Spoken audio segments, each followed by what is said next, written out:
Hey guys, welcome to the channel. Today we have an interesting account from ancient Greece. It's Herodotus's writings about India from 450 BC. Herodotus never traveled to India, as we know. He traveled all over the Mediterranean, in the known world at the time, to places like Egypt, Phoenicia, Persia, but he didn't go as far as India. However, his account of India is based on other Greek writers who came before him, and it's not the most accurate account. Let's just say that it's a bit there's a bit of mystery there, you can tell, but there was definitely a connection between ancient Greeks and Indians at this time period in history. They knew of each other's existence.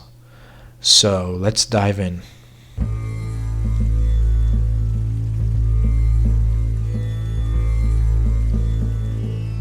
The Indians dwell nearest to the dawn and the rising sun, for on the eastern side of India all is desolate because of the sand. There are many Indian nations, none speaking the same language. Some of them are nomads, some not. Some dwell in the river marshes and live on raw fish, which they catch from reed boats. Each boat is made of one joint of reed. These Indians wear clothes of bulrushes. They mow and cut these from the river, then weave them crosswise like a mat and wear them like a breastplate. Other Indians to the east of these are nomads and eat raw flesh. They are called the Padai. It is said to be their custom that when any one of their fellows, whether man or woman, is sick, a man's closest friends kill him, saying that if wasted by disease he will be lost to them as meat. Though he denies that he is sick, they will not believe him and kill him and eat him. When a woman is sick, she is put to death like the men by the women who are her close acquaintances. As for one that has come to old age, they sacrifice him and feast on his flesh.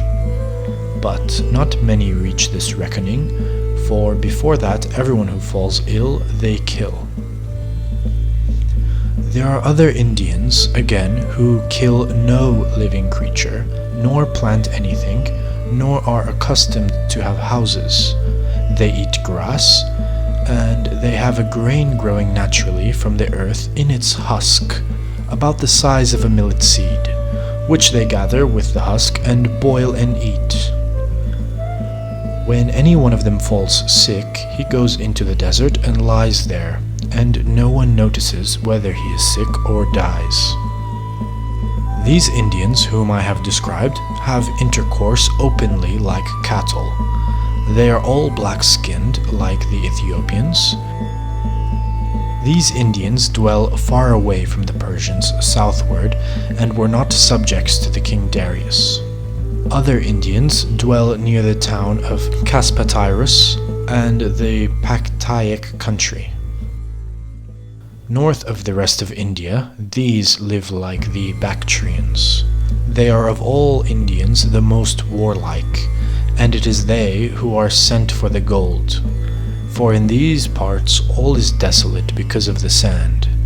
In this sandy desert are ants, not as big as dogs, but bigger than foxes.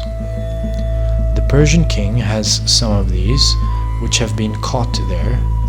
These ants live underground, digging out the sand in the same way as the ants in Greece, to which they are very similar in shape, and the sand which they carry from the holes is full of gold.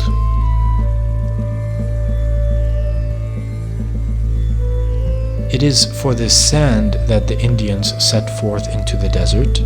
They harness 3 camels apiece, males on either side, sharing the drawing, and a female in the middle. The man himself rides on the female, that when harnessed has been taken away from as young an offspring as may be. Their camels are as swift as horses. and much better able to bear burdens besides. I do not describe the camel's appearance to Greeks, for they know it, but I shall tell them something they do not know concerning it. The hind legs of the camel have 4 thigh bones and 4 knee joints. Its genitals are turned towards the tail between the hind legs. Thus, and with teams so harnessed, the Indians ride after the gold, being careful to be engaged in taking it when the heat is greatest, for the ants are then out of sight underground. Now in these parts the sun is hottest in the morning, not at midday as elsewhere, but from sunrise to the hour of market closing. Through these hours it is much hotter than in Hellas at noon, so that men are said to sprinkle themselves with water at this time. At midday the sun's heat is nearly the same in India as elsewhere. As it goes to afternoon, the sun in India has the power of the morning sun in other lands. As day declines, it becomes even colder until at sunset it is exceedingly cold. So when the Indians come to place with their sacks, they fill these with the sand and drive back as fast as possible, for the ants at once scent them out, the Persians say, and give chase. They say nothing is equal to them for speed, so that unless the Indians have a head start while the ants were gathering, not one of them would get away. They cut loose the male trace camels, which are slower than the females, as they begin to lag, one at a time. The mares never tire, for they remember the young that they have left. Such is the tale. Most of the gold is got in this way by the Indians. They dig some from mines in their country too, but it is less abundant. The most outlying nations of the world have somehow drawn the finest things as their lot, exactly as Greece has drawn the possession of far the best seasons.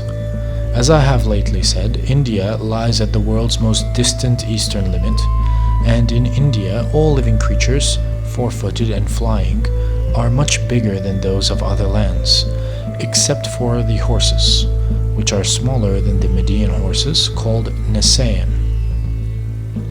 Moreover, the gold there, whether dug from the earth or brought down by rivers or got as I have described, is very abundant. Hey guys, thank you for watching. If you liked the video, please subscribe to the channel for more history leaks. Take care.